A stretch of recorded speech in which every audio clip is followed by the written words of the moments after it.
Right now, China's unemployment rate is in such a terrible state that it's no exaggeration to call it the worst. Because the unemployment rate is so high, Chinese youth are flocking to become civil servants. In fact, in the civil service exam held in October 2025, as many as 3.71 million people applied. Today, let's take a closer look at the dire unemployment situation in China. Let's get started. Before we begin, if this video reaches 10,000 subscribers, I'll dance at Guanghua and upload the video. I would really appreciate it if you could subscribe. One of China's biggest concerns right now is the youth unemployment problem. This issue is much more serious than you might think. China's youth unemployment rate is now 17.3% down from 18.9% in August 2025. Considering that South Korea's youth unemployment rate is 6.4%, China's rate is about 3 times higher. Right now, South Korea's youth unemployment rate is 6.4%. Given how much people are complaining, you can see just how troubled China is by this issue.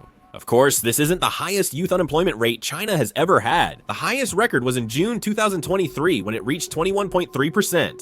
The youth unemployment rate soared to 21.3%. The Chinese government once stopped releasing the statistics, citing statistical optimization as the reason. Of course, they started releasing them again from December 2023. Middle, high school, and university students are excluded from unemployment statistics. The Chinese government is intentionally hiding the true youth unemployment rate. Suspicions of youth unemployment rate manipulation are now emerging inside China. Professor Zhang Dan of Peking University's economics department said youth unemployment could be as high as 46.5%. Chinese statistics exclude around 16 million young people not job hunting or supported by parents from unemployment figures. That's why the unemployment rate is expected to be higher than what the Chinese government announces. Foreign economic researchers and analysts generally distrust Chinese government economic statistics, and the same applies to Chinese companies. Due to the recession and United States trade war, trade uncertainty is now obvious. As companies cut costs and reduce staff, they're less likely to hire. Because of that, some graduates are showing a clear tendency to choose stability instead of getting a job at a company. The most representative example is going to graduate school.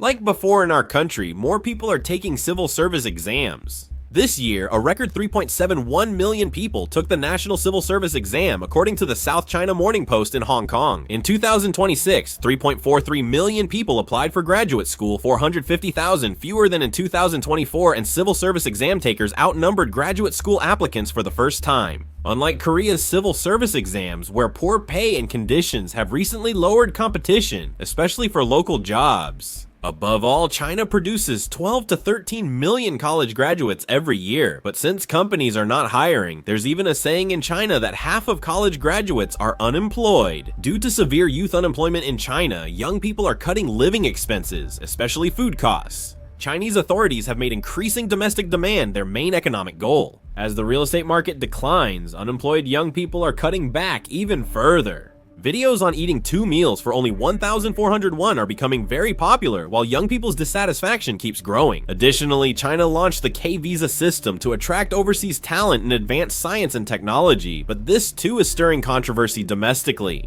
The job market is in crisis, prompting the Chinese government to seek overseas talent. Chinese college students say jobs are hard to find, even with a master's degree. As competition increases in society, defeatism is spreading among Chinese youth. With jobs harder to find and the future uncertain, many feel things won't change no matter their efforts. This atmosphere is even clearer online. On the Chinese internet, expressions criticizing harsh work cultures like 996 are rapidly increasing, and terms like 985 trash, which refer to people who graduated from prestigious universities but are still pushed aside in reality, are also trending. Young people who use these words feel that society no longer gives them opportunities, and they even tend to perceive themselves as a generation pushed out of the system. The issue is the self-deprecating atmosphere goes beyond being a trendy phrase. As unemployment drags on and competition intensifies, young people's morale declines and trust in society collapses. The Chinese government is aware of this crisis. KB Financial Group Management Research Institute found that since Xi Jinping took power, ongoing state-focused policies and patriotic education have fostered a strong group identity among Chinese youth. As the generation raised on the nation's grand vision now struggles to find jobs, some believe their anxiety and anger may be directed outward, not inward. Repeatedly blaming the lack of jobs on the international environment, not individuals, will likely push young people toward nationalism. Historically, economic frustration leading to resentment against external forces has been seen in many countries, and China is no exception. Strong public opinion on diplomatic issues often forms rapidly in Chinese online communities, influenced by young people's emotional anxiety. Some analyses say this is why young people react strongly to nationalist issues like the South China Sea or Taiwan. Experts warn that ongoing youth unemployment may strengthen radical views, significantly influencing China's foreign policy direction. The creation of a structure where internal dissatisfaction could spark external conflicts is a serious issue for China too.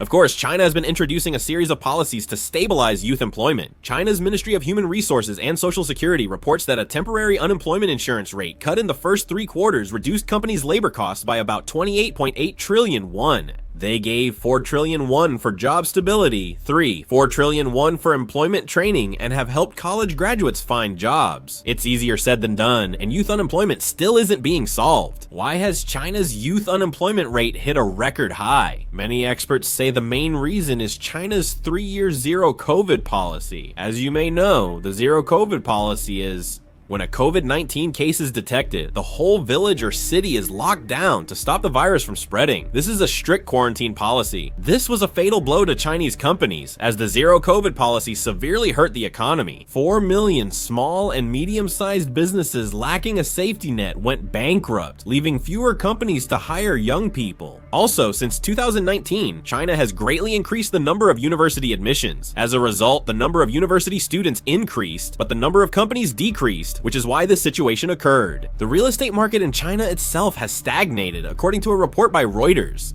The real estate market is expected to stabilize after 2026. Falling real estate values, a major part of household assets, can dampen consumer sentiment and slow domestic demand recovery, the announcement said. China's price index highlights weak domestic demand, as the consumer price index fell 0.4% year over year in August. The International Monetary Fund said China's economic recovery is uneven, noting that despite government fiscal stimulus, domestic demand remains weak. On top of that, the United States continues to put pressure on China, so the dominant outlook is that it will be difficult to expect high growth as in the past. The longer youth unemployment lasts in China, the more likely discontent will be directed outward instead of inward. Radical nationalism is spreading faster in China, and analysts say it's affecting Chinese diplomacy. In China's online space, young people are the first and most vocal to react to issues involving nearby countries like the United States, Taiwan, or Japan. In the past, diplomatic issues were led by the middle-aged and older generations, but now the younger generation has moved to the center of public opinion. Additionally, job crisis-related anxiety and anger are increasingly leading people to vent through external conflicts. In a job-scarce reality, young people often blame external factors instead of internal structures, and some observe the government both manages and exploits this situation. Young people are channeling their energy into sensitive issues like technological competition, with the United States conflicts with Japan and Taiwan unification, leading to a rapid rise in support for aggressive and hardline responses. The issue is that this sentiment goes beyond public opinion. The Chinese government faces the risk of losing diplomatic flexibility as domestic public opinion becomes more heated, and there is a high possibility that the urgent emotions of young people will act as pressure on policy. When hardline public opinion rises in China, the government often appeases the public by changing its messaging or acting against foreign companies. If unresolved anxiety within society shifts to external conflicts, tensions can increase, and the possibility of diplomatic clashes may also rise. What are your thoughts on youth unemployment in China? Share in the comments. That's all for today. Thank you.